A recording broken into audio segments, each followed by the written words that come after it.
భయపడకుడి అనే మాటే మాట్లాడతాడు కానీ అయ్యో అయిపోయింది ఇంకా మీ కర్మ కాలింది అని అయితే ఎప్పుడు యేసు ప్రభు మాట్లాడలేదు. మన నోట ఏ వాక్కు ఉండాలి?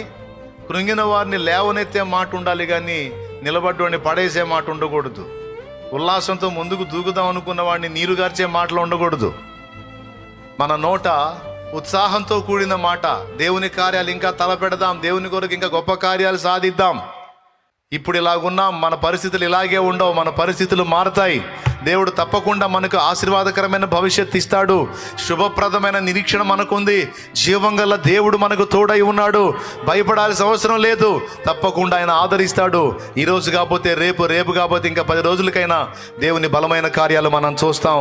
మన పరిస్థితులు ఇలానే ఉండవు అని కృంగిన కుటుంబ సభ్యులైనా, కృంగినటువంటి స్నేహితులైనా, కృంగినటువంటి ఆత్మీయులైనా బలపరిచే వాక్కు మన నోట కలిగి ఉండాలి.